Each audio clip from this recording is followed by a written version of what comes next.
Good morning, friends. Recently, I had a friend that asked me to tackle a video about discipline during dinner time. And so, as I've just kind of carefully thought through this and thought how we handle this through the years, hopefully some of this will be helpful and some things that might help you walk through some steps to just improve your dinner time. Dinner time is a very important time for families. This is an opportunity for them to come together, maybe at the end of a long day, to sit, to eat, to visit. People are often even more tired, and it can be particularly frustrating if dinner times do not go well and they're just frustrating and the kids aren't obeying and you're not able to sit down and eat a nice meal together. So I understand that it can be very important.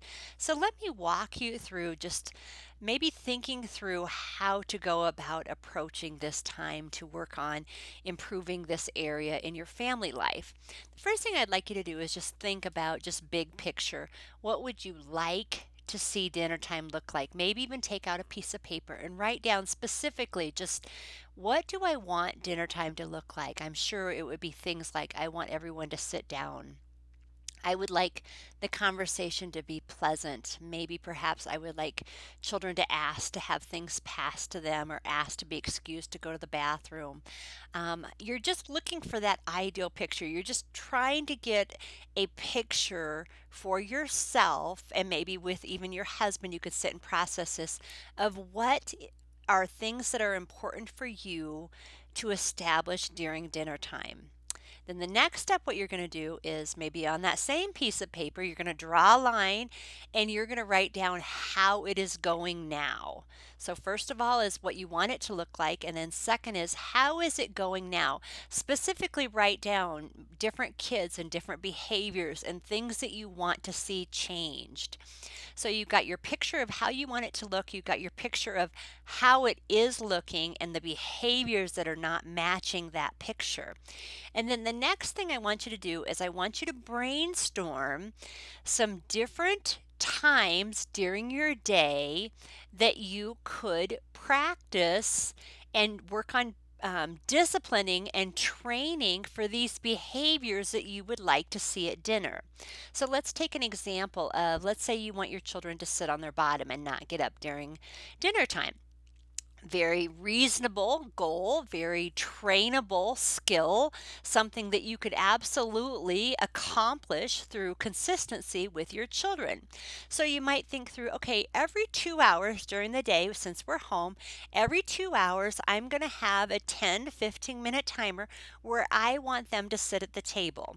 This would not be necessarily be during dinner time because that gets a little frustrating because you're juggling several things during dinner time. This would just be a time during the day. Maybe you want them to sit at the table and look at a book. And if they want to get up, they need to raise their hand or say, "Mom, may I please get up?" Ask for permission. Whatever you would like to see happen in your home. And then practice that throughout the day. Train in that, discipline in that. Do it very consistently. Do it several times during the day. And so by the time you get to dinner time, this area has been addressed in a child's life.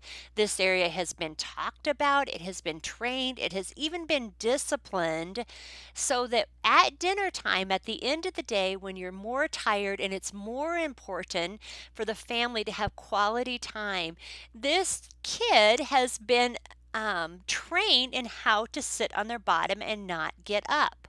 And so there is opportunity here, but if it's left to the end of the day, if it's left to when everyone's tired, if it's left to when it's important to have quality family time, that is just going to make for a really frustrating experience.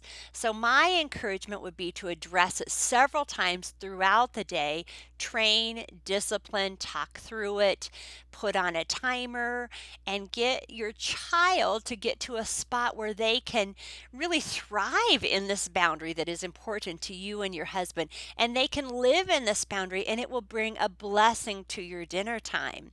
Now, different kids have different issues. So there would be opportunity for you during the day to address different things with different kids. Perhaps another one might be for them to eat all their food. Maybe during a snack time, you would just put out a small bowl or a small goal and say, I would like you to eat all of this. You can get up when you've eaten all this. Sure, there might be a battle there, but again, you're thinking about what is best for my child? How can I help my child? How can I train my child? And then that transfers over to dinner time where they will sit and eat their dinner. So these are just thinking through little steps, thinking through things that are important to you, and then just coming up with a plan to practice and implement these things long before dinner time. And my guess is by dinner time, these things have been brought to mind, these things have been trained, and dinner will go much better. And my also guess is that if you do this 5 days in a row, you will have a very different dinner experience in 5 days.